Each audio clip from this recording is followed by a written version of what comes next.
Bueno, muchísimas gracias por estar aquí. Estamos en el componente digital de las 17 jornadas nacionales y 12 jornadas latinoamericanas de investigación y crítica teatral que organiza la Asociación Argentina de Investigación y Crítica Teatral, la AINCRIT, en este 2026. El acceso a estas presentaciones de libros va a ser a través del componente, como decíamos, digital. Así que agradecemos enormemente a Elvira Ruiz Vivanco, Ivana Vescovi, Lilén Quintín, Ana Micaela Arias, por estar aquí.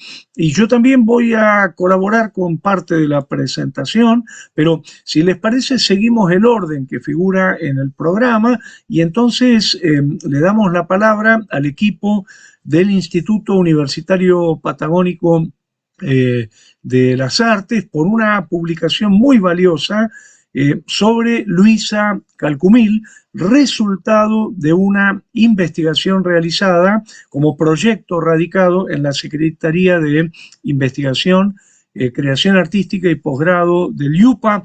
Ivana Vescovi, Lilén Quintín y Ana Micaela Arias, las escuchamos.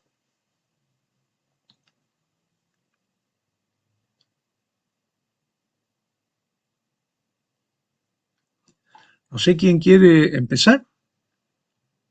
Ivana, ¿estás por ahí? Parece que se colgó un poquito la...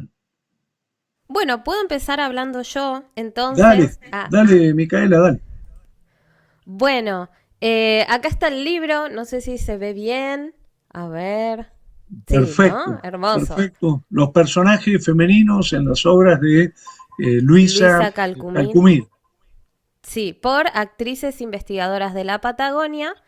Ivana, nuestra directora. Así que bueno, nos parece importante hablar de Luisa, primero poder presentarla a ella.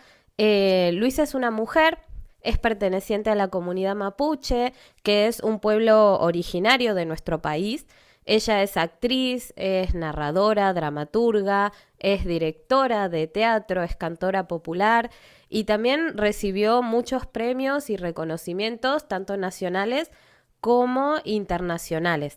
Nos parece importante situarla, Luisa, como una mujer mapuche dentro de nuestra región, porque esto nos habla del contexto en el que ella se desarrolló, tanto como persona y como artista.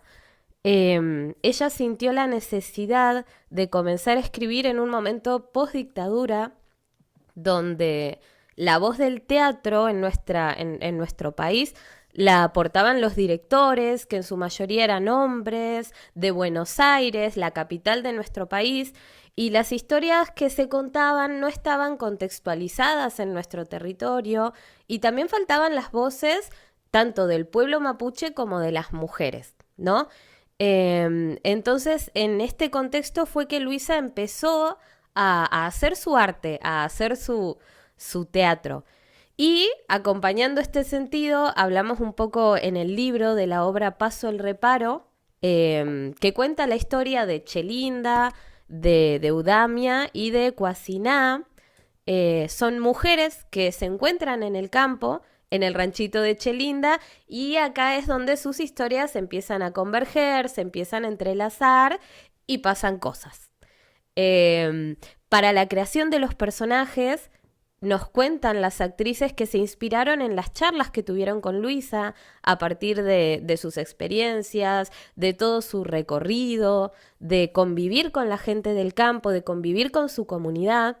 Y los personajes que Luisa escribe son retazos de estas personas que conoció, siempre con respeto, ¿no? En base a anécdotas y a sus experiencias. Eh, Sin embargo, únicamente contar estas experiencias de Luisa no era suficiente para las actrices para encarnar a sus personajes, porque quería empaparlas de lo que es su experiencia, ¿no? De lo que es la comunidad, de lo que es convivir. Entonces, en la investigación también contamos en el libro bueno, que hicieron viajes a conocer a la gente del campo, no para extraer información, sino para verdaderamente conocer cómo es la vida en el campo, poder convivir con la gente y acercarse un poco a las maneras de componer que tiene Luisa, ¿no? Para ir al corazón y representarlos desde un lugar más real. Eh, entonces, bueno, nos cuentan las actrices que fue una experiencia muy significativa porque la vida en el campo es completamente diferente a la vida que tenemos en las ciudades. Y bueno, Paso el Reparo, esta obra, si bien nos cuenta una historia, nos muestra a las personas de nuestra región. Y eso es lo que hace Luisa, compone a las personas de nuestra región. Y es una obra muy importante para nosotras porque representa la experiencia viva de lo que es el teatro popular, que está hecho para la representación de las personas y de sus comunidades. Y bueno, ahora paso la palabra a mi compañera Lilén, ella como actriz también que participó en la obra, nos parece muy importante su aporte. Sí, bueno, continúo. Muchas gracias, Mica, hablando un poco de esta obra. Tuve el enorme placer de ser parte del grupo que inició en el 2017, luego la obra se pudo realizar en el 2021, así que fueron 4 años, casi 5 de entrenamiento con Luisa y siguiendo más que nada las premisas también que ella nos compartía, sobre todo esto que decía Mica del teatro de cuño popular. Es una obra pensada por también y para nuestra región.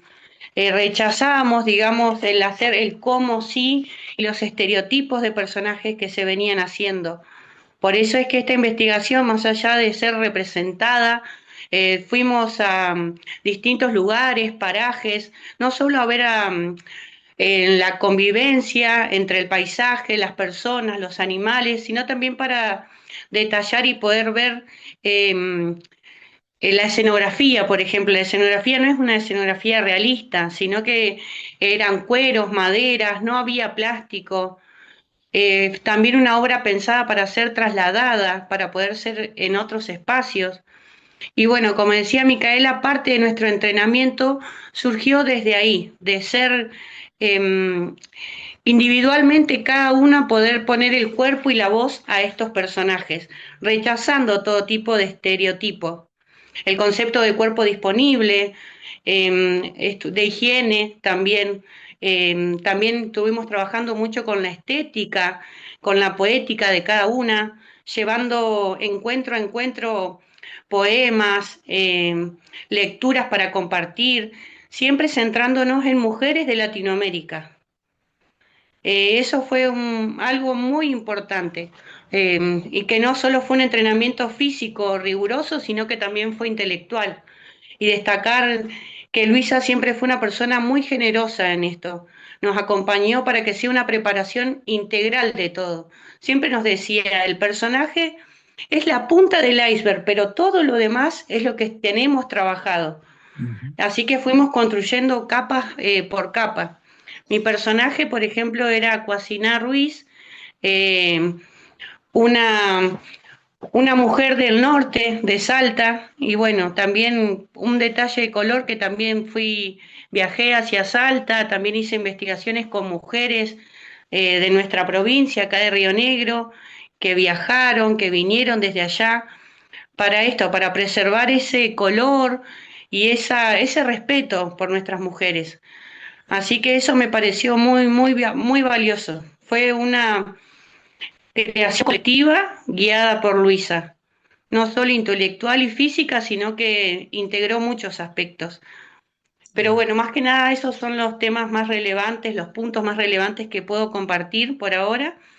Eh, Buenísimo, buenísimo, y Lilén, estuvo muchísimas gracias y creo que se pudo conectar Ivana, así que ahí te escuchamos, Ivana. Sí, bien. sí, como para cerrar lo que estaban comentando las chicas, ¿qué se van a encontrar a la hora de ver el libro? ¿No? Uno es lo que bien ya desarrollaron en estos personajes femeninos en la obra de Luisa Calcumil, que es Paso al Reparo, pero también nosotros comenzamos desde la inquietud de poder registrar artistas regionales mujeres acá de la Patagonia, pensar que ese registro eh, no está, de muchas de ellas, entonces dejarlas plasmadas. Este libro es como el pequeño homenaje a Luisa, en el cual lo que van a ver en ese libro es, por un lado, un poco de la historia de Luisa, esta inquietud de estudiar a las mujeres regionales, y después dos obras. Una es Bueno mirarse en la propia sombra y otra es Paso al reparo. La primera está anclada más en la mal llamada Conquista del Desierto, en la cual ella era un unipersonal que hacía muchos personajes femeninos, el mismo solo masculino que era el blanco. Y después Paso al reparo.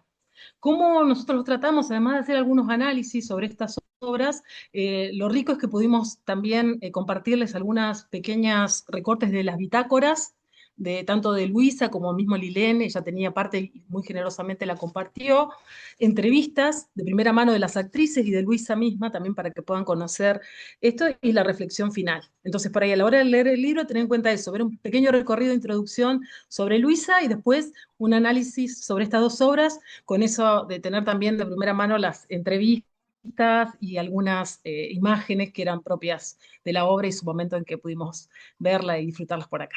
Así que eso, espero que lo puedan leer y que este pequeño homenaje a Luisa y a las actrices acá tan lindas como Lilén, que están haciendo teatro y que hicieron teatro en nuestro querido territorio.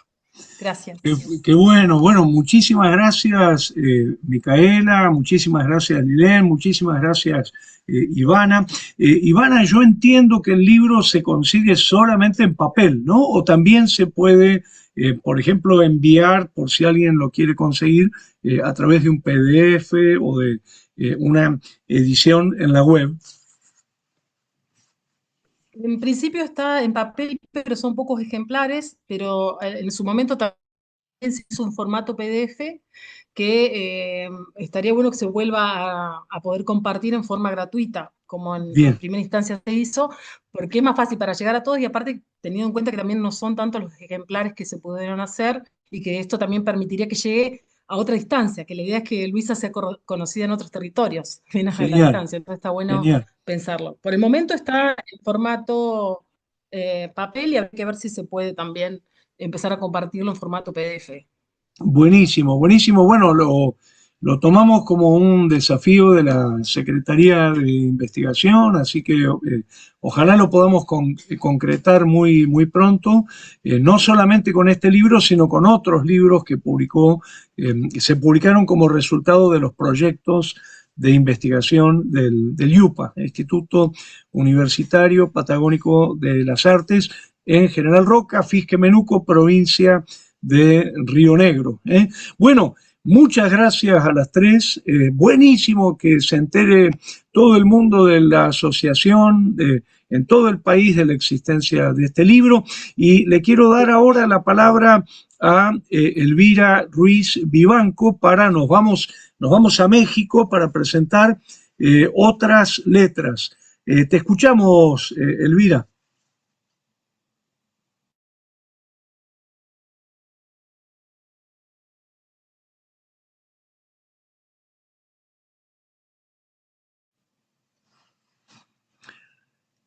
Estás muteada, ¿eh?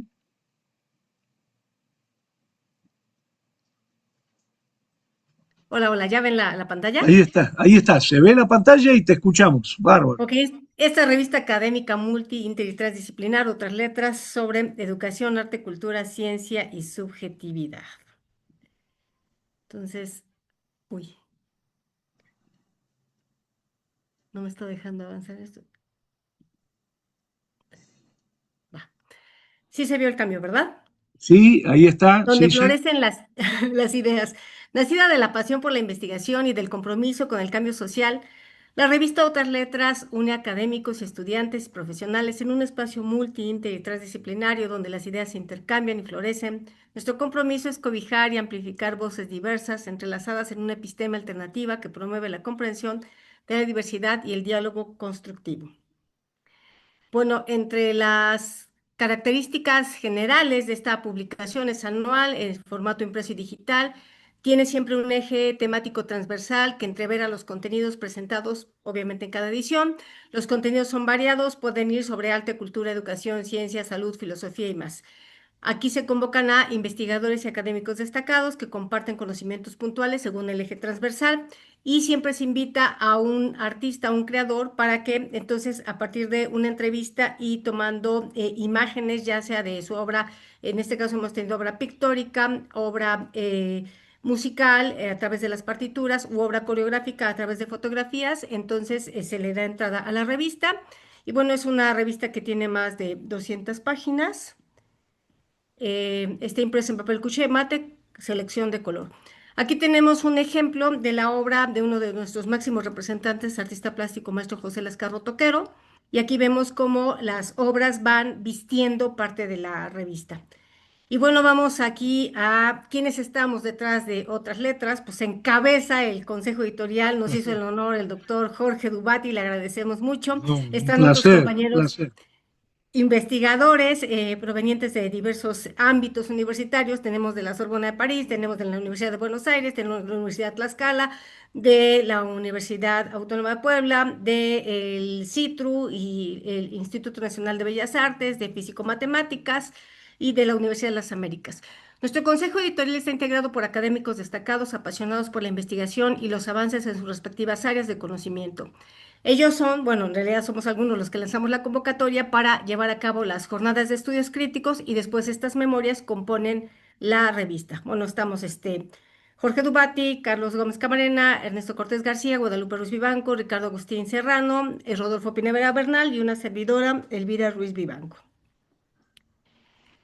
Las etapas. Bueno, viene la convocatoria y el consejo editorial, una vez que se publica esta convocatoria, que tiene una serie de criterios editoriales. Estos criterios editoriales no solamente implican los documentos en extenso, sino desde las ponencias para armar las jornadas de estudios críticos y posteriormente la revista académica.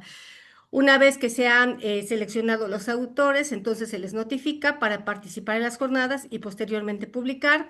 Entre los temas tenemos educación, arte, teatro, ciencia, salud, filosofía, literatura, música. Entre los tipos de formatos, artículos académicos, entrevistas, ensayos críticos, reseñas, ficción literaria, viñetas.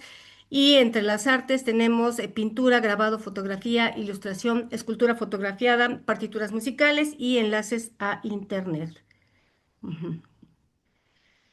Bueno, aquí tenemos un ejemplo de una de las primeras jornadas que hicimos en uno de los nodos culturales que existen en Puebla. Aquí están las imágenes de cuando se culminó a las 3 jornadas. La primera de estudios críticos, que fue en este nodo Leacno Xotitla. Después tuvimos la segunda, que es la de la espiral, y la que acabamos de tener, que es la estructura. Se han realizado 3 jornadas de estudios críticos, insistimos, la tercera fue la estructura, las primeras fueron subjetividad y espiral, y estamos por llevar a cabo las 4 jornadas en otoño, que están programadas para septiembre con el tema estructuralismo. La etapa 3, que implica la publicación, el autor, una vez que firma la cesión de derechos para publicar, divulgar, promover, difundir el contenido, los colaboradores siempre mantienen la titularidad sobre el contenido publicado, como lo marcan las leyes y acuerdos internacionales en materias de derecho autoral. Y bueno, aquí vemos las 2 portadas de Otras Letras 1, que habla sobre la subjetividad en el arte, la cultura, la ciencia y la educación, y luego la espiral en la literatura, filosofía, cultura, ciencia, música, salud y arte. Me voy a permitir tomar unos segunditos para leer un breve documento. Entonces, esto nos implica espacios de reflexión crítica que nos permite conjuntar a colegas sensibles, comprometidos con sus saberes y talentos, para abonar al debate, en este caso el primero, la subjetividad que nos interpela en múltiples sentidos. En esta ocasión se abordó el eje transversal subjetivo desde la óptica transdisciplinaria que urde hilos discursivos sobre arte, ciencia, literatura, filosofía, teatro, humanidades, articulados en el emprendimiento editorial, que es Otras Letras. Así la espiritualidad, la producción de conocimiento, la cohesión filosófica, la ecología emocional, el bien vivir y la nutrición saludable, la educación para la vida, la creación de obra artística más el capital simbólico del acontecer transubjetivo, conforman parte de los contenidos que generosamente nuestros compañeros investigadores, docentes, gestores y artistas, quienes integran tanto las jornadas como la revista, pues nos compartieron. Y en el otro número, en el de la espiral, tenemos aportes del doctor Octavio Rivera Krakowska, en paz descanse, a los estudios del teatro Reinal, que lo lleva a cabo el doctor Rodolfo Pineda Bernal, la espiral en el arte biológico por el artista plástico Eduardo Ruilo Basandria, espirales en duelos líquidos de la maestra Juana Inés, la espiral nutricional del conocimiento ADN-ARN, la circulación simbiótica de saberes de la doctora Liz Rosales Báez, maestra Marisol Velasco Villa y maestra Minou del Carmen Arévalo Ramírez. Mi vida en la música es una entrevista que le hace el maestro John Dixit al doctor Federico González Orduña. La maestra Diana Bárbara Galindo Pérez nos habla de la reescritura en espiral de las huellas némicas, el papel del magnesio en enfermedades metabólicas, que escriben Juliana Pérez, Elena Hernández, Marta Elena González, Guadalupe Ruiz y el doctor Enrique Torres Rasgado. El laberinto, mito, forma y resonancias en Octavio Paz, del maestro Rodolfo García Cruz. El doctor Arturo Romero Contreras, desde la filosofía, nos habla de árboles, rizomas y haces. Y bueno, en este caso, una servidora, cerramos con hipnocracia transperformática, un espiralado de la inteligencia artificial.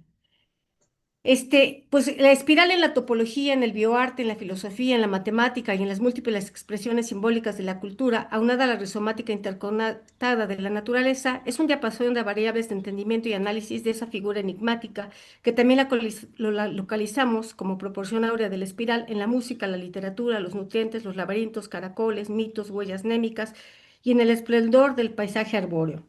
Similarmente, la sucesión de Fibonacci embellece la floritura dramatúrgica y performática de la poesía del teatro barroco, secuenciación que también se palpa en los caireles de la composición musical, así como en los duelos recursivos líquidos e inefables hasta que se articulan los deseos en el bucle tan subjetivo de la enunciación.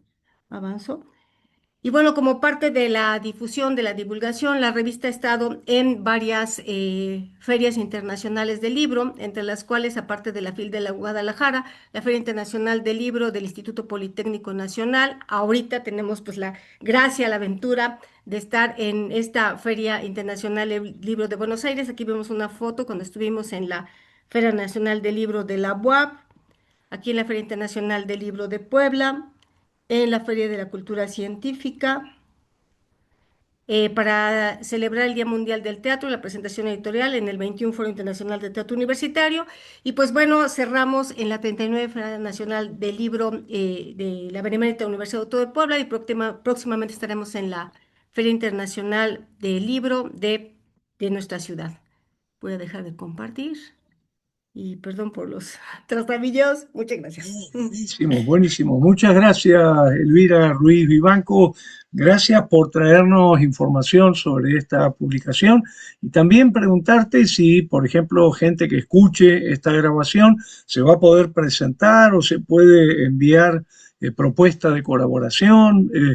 ¿Cómo es la cosa? ¿Hay algún link o metiéndose Claro. en Google poniendo otras letras? Otrasletras.mx y entonces ahí vienen también contacto otrasletras.mx, entonces todos aquellos que quieran participar son bienvenidos.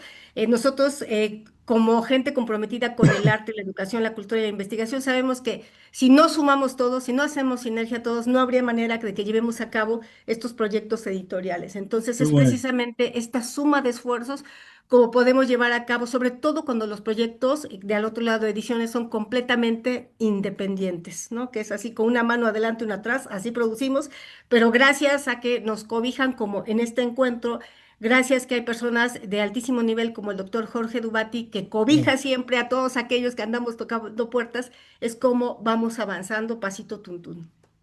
Muchas gracias, Elvira. Bueno, decir que la revista tiene como centro la ciudad de Puebla, ¿no es cierto? Una de las grandes referencias, la Benemérita Universidad Autónoma de Puebla es uno de los centros fundamentales de Claro. la producción universitaria en México y en Iberoamérica, y fue además una de las que cobijó a algunos de nuestros exiliados argentinos, así que estamos muy agradecidos. Por ejemplo, allí trabajó Noé Gitric muchos años y la verdad, no solo exiliados argentinos, también, por ejemplo, uruguayos, chilenos, así que El muchas doctor gracias. Raúl Dorra, ¿no? Que es una Dorra, autoridad ah, semiótica, por ejemplo, ¿no? O sea, en paz Raúl descanse. Dorra, gran Sí, investigador en, por ejemplo, el lenguaje sí, de la poesía, tremendo. así que muchas Ultra gracias, diferenciado. Elvira, y muchas gracias a la Universidad, a la Benemérita Universidad Autónoma de Puebla en México. Bueno, y cierro yo muy brevemente con la referencia a la edición de este espectáculo que es el Vaca Polaco de Mauricio Cartún, que se estrenó el año pasado en el Teatro Sarmiento, es la nueva creación del maestro Mauricio Cartún, uno de los grandes referentes de las artes escénicas en Argentina, el autor, entre otros textos fundamentales, de Chau Mister X, de Pericones, La Madonita, El Niño Argentino, Ala de Criados, Salomé de Chacra, Terrenal, realmente un dramaturgo y director muy, muy valioso.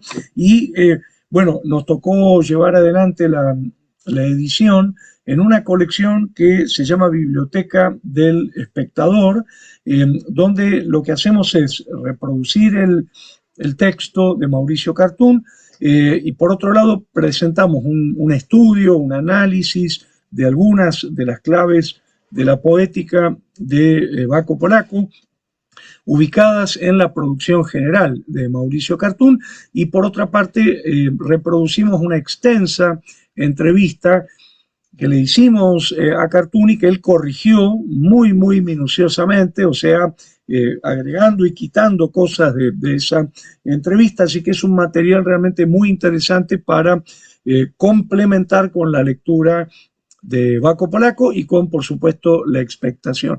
El espectáculo sigue en cartel, estuvo hasta hace muy poquito en el Teatro Sarmiento y ahora pasa a otro teatro del Complejo Teatral de Buenos Aires, que es el Cine Teatro El Plata, que queda en el barrio de Mataderos, en lo que sería la zona sudoeste de Buenos Aires.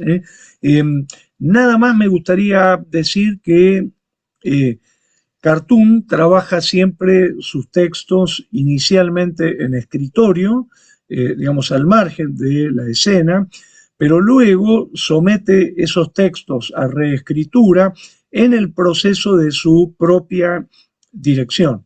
Y en este caso el texto sería lo que llamaríamos un texto post-escénico, es decir, un texto fijado a posteriori del proceso de puesta en escena, en el que Cartún reelabora, fija, digamos, registra los cambios que atravesó el texto a través de el proceso de puesta en escena y de los procesos de dirección, trabajo con actores, espacialización, vestuario, etc.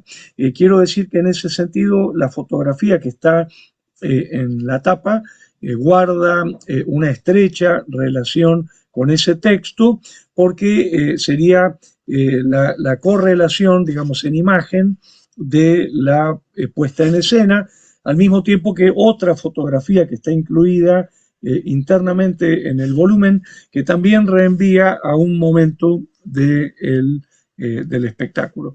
Es sumamente interesante en ese sentido. Una de las preguntas que le hicimos a Cartún sobre la naturaleza post-escénica, heteroestructurada por la teatralidad y la literaturidad, muy interesante la respuesta de Cartún respecto de esta dramaturgia viva o escritura viva de la dramaturgia que excede, digamos, la letra del papel en escritorio para transformarse en un registro mucho más complejo de los textos escénicos. Así que en nuestro archivo tenemos disponible el texto preescénico, que es muy diferente al que se publicó, el texto escénico, que es el que está registrado a manera de video por el Complejo Teatral de Buenos Aires, que tiene un gran centro de documentación y registra todas sus dramaturgias escénicas. Bueno, y ahora, a través de la Biblioteca del Espectador, la editorial Atuel, podemos disponer del texto post-escénico de Baco Polaco. Bueno, de mi parte ya está. Invitamos a leer el libro sobre Luisa Calcumil, publicado por el IUPA, a leer otras letras, la publicación de la BUAP, la Benemérita Universidad Autónoma de Puebla. Digamos es que al tiene otro lado de Ediciones, es independiente. Yo muy bien. pertenezco a BUAP, pero es al otro lado de Ediciones. Pero, digamos, producida por gestores de la universidad, ¿no? porque ustedes trabajan en la universidad, ¿es así? Sí. Ujú. Buenísimo. Bueno, y también la traducción, la edición del Baco polaco de la Biblioteca del Espectador en Atuel. Bueno, ¿alguien quiere agregar algo más? Si no, damos por cerrada la mesa. Yo simplemente agradecerte mucho, Jorge.